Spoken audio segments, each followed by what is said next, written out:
So let's be real. The equipment you use to make your podcast does determine whether or not you'll be successful.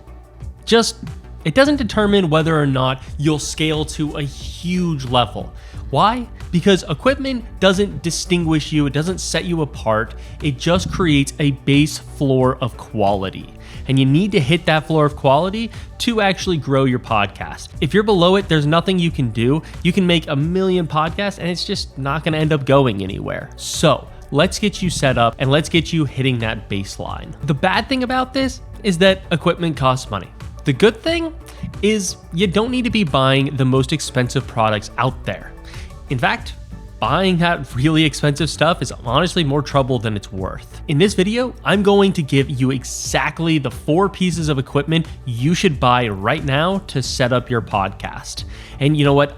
Just to make it easy on you, I'm not going to give you 5 different cameras and tell you the pros and cons of each. That is not necessary. I'm going to give you one option for each type of equipment and you'll be good to go. Now for this video, I'm going to specifically focus on single person setups. In the future, I'll make a video for 2-person interview setups, but that is not what we're focusing on here. This setup will solve all those annoying technical issues. Things like episodes failing to record, the audio sounding too quiet or peaking, or your camera not being in focus. You'll be done with that annoying stuff and ready to focus on what actually matters, creating a great podcast. Also, just so you know, we've used each piece of equipment listed here with our own clients, so we know what we're talking about. All right? Let's break it down. Welcome to Podcast Support, the show where we tackle the questions every podcaster needs answered to grow a successful show. Whether you're just starting out or scaling an existing audience, we break down the roadblocks, share practical strategies, and give you step-by-step answers so you can spend less time guessing and more time building the podcast you want. Thank you for contacting Podcast Support. So let's start with your microphone. I swear by the Rode podcast mic. It's actually what I have at the setup right over there for my own computer. Now, this thing is an absolute workhorse, and at 1/4 of the cost of the Shure SM7B, it stacks up incredibly well. The mic just looks and sounds great. One thing to note, this mic does not have a USB plug-in, but that's a good thing.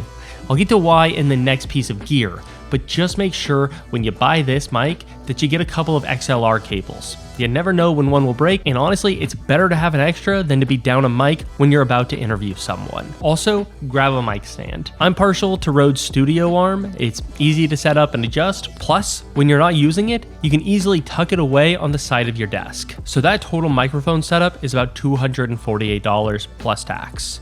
Now, let's move on to the audio interface. I'm a big fan of the Zoom UAC 232. My favorite part is quite simply that it offers 32-bit float.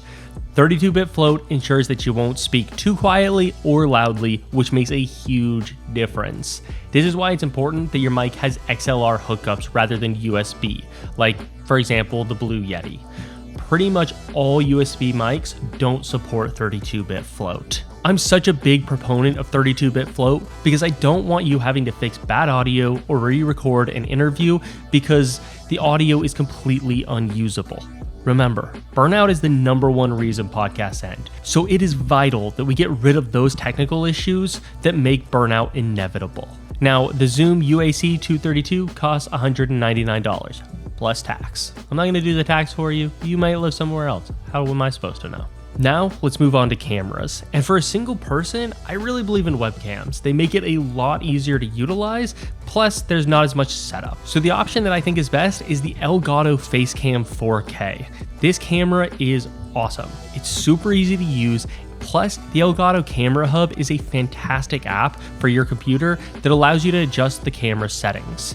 Importantly, you can zoom in if the camera's view is naturally too wide and showing parts of your background that you want to avoid. You can also dial in your lighting with the app.